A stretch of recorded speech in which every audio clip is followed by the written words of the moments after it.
నమస్కారం సార్. నమస్తే అండి. సార్ మ్యూజిక్ డైరెక్టర్ 'చక్రి' గారి గొంతును ఏఐతో క్రియేట్ చేసి 'రవితేజ' గారి 'మాస్ జాతర' సినిమాలో రీసెంట్‌గా ఒక సాంగ్ రిలీజ్ చేశారు. అందులో పెట్టేయడం జరిగింది. ఇప్పుడు అది విపరీతంగా వైరల్ అయిపోతుంది.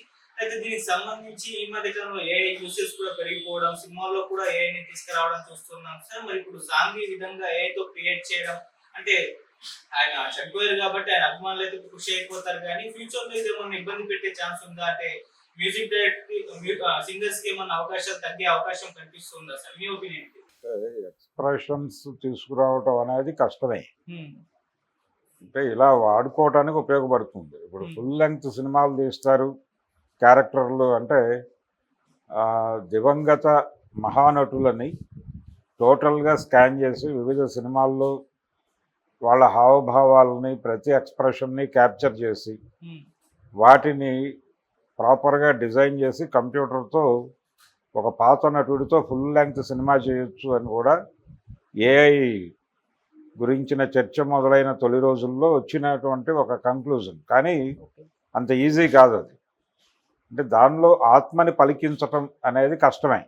క్రియేట్ చేయొచ్చు. అలా క్రియేట్ చేసి ఓ చిన్న ఉపన్యాసం లాంటిది చెప్పించారు. ఆ మధ్య మహానాడులో ఒక ప్రయత్నం చేశారు. వాళ్ళ మహానాయకుడిని క్రియేట్ చేసి ఆయనతో ప్రస్తుత జనరేషన్కి అవసరమైన ఆయన భావాలకు విరుద్ధమైన భావాలు కూడా మాట్లాడించారు. ఓకే. అలా ఏదో ఒక ప్రయత్నం జరిగింది కానీ ఫుల్ లెంగ్త్ జరగదు, అందులో ఆత్మ పలకదు. యంత్రానికి మనిషికి ఉన్నటువంటి ఒక మౌలికమైనటువంటి తేడా ఆత్మ. ఆత్మ అంటే ఇన్ ది సెన్స్ వాళ్ళకి ఒక థాట్ ప్రాసెస్ ఉంటుంది మనిషికి, మెషిన్కి ఉండదు. దానికి దీనికి తేడా అదే. ఆ తేడా డెఫినెట్గా కనిపిస్తుంది. అందుకని ఇప్పుడు కీబోర్డులు ఎందుకు వాడరు? చాలామంది మ్యూజిక్ డైరెక్టర్లు కీబోర్డు మీద లాగిన్ చేయాలి అని అనుకుంటారు. కొంతమంది మ్యూజిక్ డైరెక్టర్లు కీబోర్డులను అవాయిడ్ చేస్తారు. ఎందుకు అవాయిడ్ చేస్తారు అంటే దీనిలోనే అన్ని శబ్దాలు పుడుతున్నాయి కదా, ఎందుకు వచ్చిన సమస్య అంటారు. కానీ దానివలన ఏం జరుగుతుంది? ఒకే ఇన్స్ట్రుమెంట్లో నుంచి అన్ని శబ్దాలు వస్తున్నాయనే విషయం అర్థమవుతూనే ఉంటుంది. కానీ దేని ప్రత్యేకత దానికి ఉండాలి అనుకునేవాడు దీని జోలికి వెళ్ళకుండా ఇప్పుడు ఎందుకు లైవ్ ఆర్కెస్ట్రాలు పెట్టుకుంటున్నాడు ఇళయరాజా గారు? ఎందుకు పెట్టుకుంటున్నాడు అంటే ఆ క్లారిటీ కోసమే. కష్టమైన పాత పద్ధతిలోనే వెళదామని ఇప్పటికీ లైవ్ ఆర్కెస్ట్రా పెట్టుకునే చేసుకుంటున్నాడు ఆయన. ఈవెన్ స్టేజ్ షోస్ కూడా ఆయన లైవ్ ఆర్కెస్ట్రాలోనే చేసుకుంటున్నాడు. ఎక్కడా కూడా ఆయన కీబోర్డులు పెట్టి చేసిన సందర్భాలు లేవు. రెహమాన్ గారు కూడా లైవ్ ఆర్కెస్ట్రాతోనే యుద్ధం చేస్తున్నాడు ఇప్పటికీ. అందుకని దేని తేడా అంటే దీనిలో ఏదో అప్పుడప్పుడు కొన్ని క్రియేట్ చేయొచ్చు. ఇప్పుడు ఘంటసాల గారు పాడినట్టుగా ఏదో ఒక బిట్టు క్రియేట్ చేయొచ్చు. కానీ ఆయన ముద్ర ఒకటి ఉంది. పద్యాలు పాడటంలో ఆయనది ఒక ప్రత్యేకమైన శైలి. ఆ ప్రత్యేకమైన శైలిని ఎవరు క్యాప్చర్ చేయలేరు. ఆయన ఒక్కొక్క పద్యాన్ని ఒక్కో సినిమాలో ఒక్కొక్క డిఫరెంట్ ఎక్స్ప్రెషన్లో పాడతాడు. అది ఏఐ వాళ్ళకి అయ్యే పని కాదు. ఆయన అలాంటి సింగర్స్ని రీక్రియేట్ చేయటం అనేది అయ్యే పని కాదు. ఆయన మేధస్సులో నుంచి పుట్టేటువంటి వ్యవహారం అది. అలాగే ఇళయరాజా లేకపోతే ఎంఎస్ విశ్వనాథన్, మహదేవన్ ఇలాంటి వాళ్ళు క్రియేట్ చేసేటువంటి ట్యూన్స్ వాళ్ళ మేధో మథనం నుంచి వచ్చేటువంటివి. అవి వాటిని కాపీ చేసి ఏదైనా చేయగలరు. కానీ వాళ్ళు ప్రతి సందర్భంలోనూ కొత్తగానే ప్రజెంట్ అయ్యేవాళ్ళు. ప్రతి సందర్భానికి కొత్తగానే ఉంటుంది అది. అది ఎక్కడ మొన్న పాడినట్టు ఈరోజు ఉండదు, ఈరోజు పాడినట్టు తర్వాత ఉండదు. ఈవెన్ ఆయన ఒక అమెరికాలో స్టేజ్ షో చేస్తూ చెప్పాడు ఘంటసాల గారు, గతంలో నేను పాడిన పాటలు ఇప్పుడు మీకోసం ఇలా అని చెప్పి మొదలు పెడతాడు.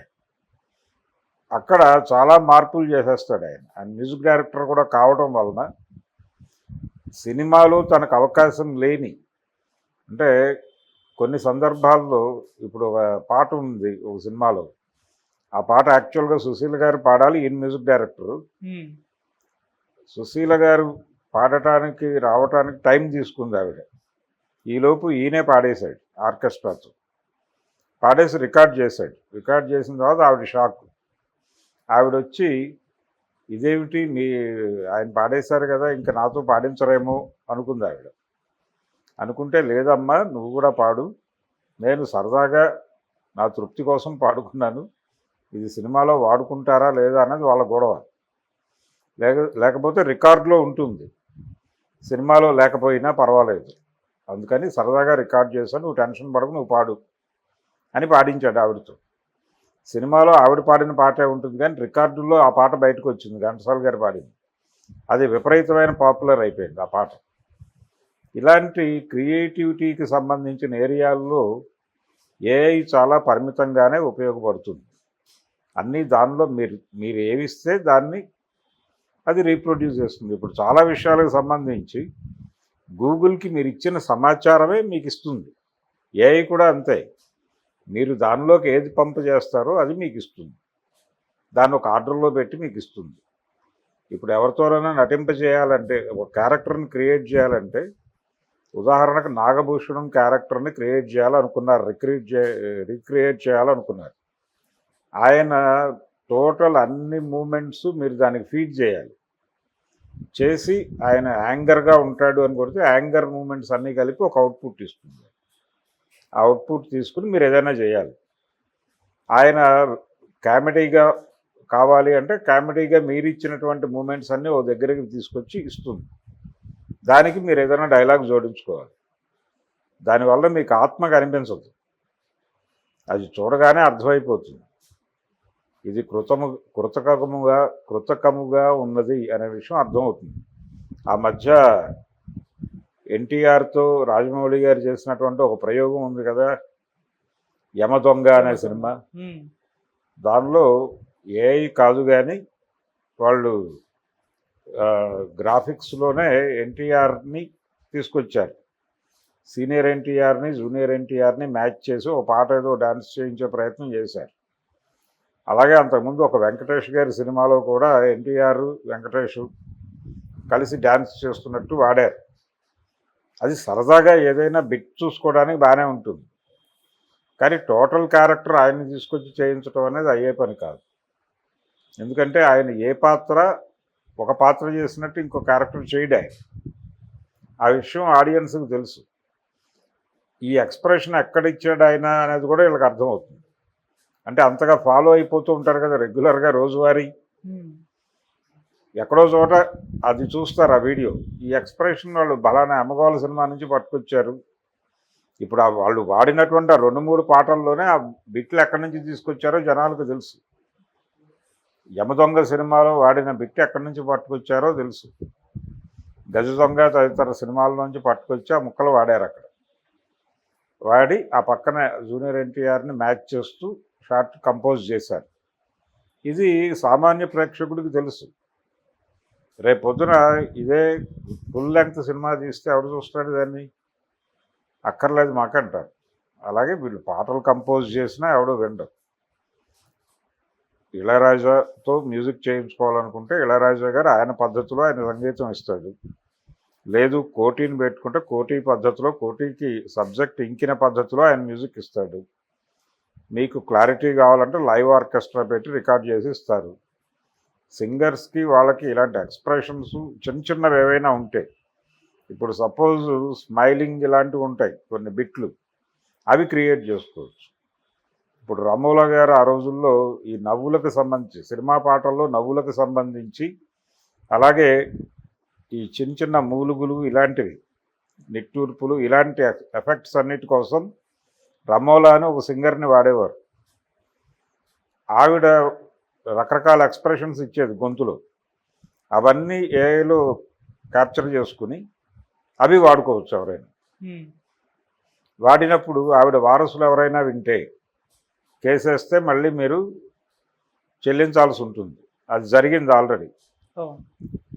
బాలసుబ్రహ్మణ్యం గారి గొంతు వాడారు ఏది తెలుగులో ఒక సినిమాకి, క్రీడాకోలాకి. వాడినప్పుడు వాళ్ళ అబ్బాయి చరణ్ నోటీస్ ఇచ్చాడు. ఇచ్చినప్పుడు ఆయనకి ఏదో సర్దుబాటు చేసుకున్నారు వీళ్ళు. ఇది జరుగుతుంది. అంటే ఇలా వాడేస్తే సింగర్స్కి ఇబ్బంది కదా, అందుకని నేను కేసేసానని ఏదో సింగర్స్ తరఫున మాట్లాడుతున్నట్టుగా చరణ్ మాట్లాడాడు. ఇప్పుడు చక్రీ వాయిస్ వాడారు. చక్రీ వాయిస్కి సంబంధించి ఎవరైనా కేసు వస్తే అది కూడా ఇదే. ఇప్పుడు ఇళయరాజా గారు ఆయన పాత పాటలు వాడారని కేసులు వేస్తున్నాయి. అవును. ఆయన గొంతు వాడితే ఏమిటి పరిస్థితి? అందుకని ఇది ఏదైనా ప్రమాదకరమే. అందుకని దాని దగ్గరికి వెళ్ళటం కన్నా కూడా వీళ్ళు శుభ్రంగా గాయకుల్ని పిలిపించుకుని పాడించుకోవడం బెటర్. ఇప్పుడు గతంలో అంత కష్టం లేదు. గతంలో ఒకే మైకు దగ్గర అందరినీ కూర్చోబెట్టి పాడించుకునేవాళ్ళు. ఆ తర్వాత ఎవరి మైకులు వారికి వచ్చినాయి. ఇప్పుడు ఎవరు వారి పద్ధతిలో వారు వచ్చి వారికి కుదిరిన సమయంలో వారు పాడి వెళ్ళిపోవచ్చు. తర్వాత సింగర్ తర్వాత వచ్చి పాడవచ్చు. వాటిని మ్యాచ్ చేసి కంప్యూటర్లో ఏదో ఒక అవుట్పుట్ ఇస్తున్నారు. అలాగే మ్యూజిక్కి సంబంధించి అన్ని ఎక్స్ప్రెషన్స్ ఆ కీబోర్డ్లో కొట్టేస్తున్నారు. ఎవరో కొంతమంది కావాలని లైవ్ ఆర్కెస్ట్రా జోలికి వెళ్తున్నారు. కాబట్టి ఏదైనా ఆర్గానిక్గా ఉండాలి అనుకుంటే ఇది యాంత్రికమే, సహజత్వమే. దాన్ని రీప్లేస్ చేయదు. ఇది ఏ విధంగా చూసినా రీప్లేస్ చేయదు. కానీ సహజ పాండిత్యం బతుకుతుంది. ఆర్టిఫిషియల్ ఇంటెలిజెన్స్ అనేది దానికి పరిమితులు ఉన్నాయి. ఆ పరిమితుల్లోనే ఉంటుంది.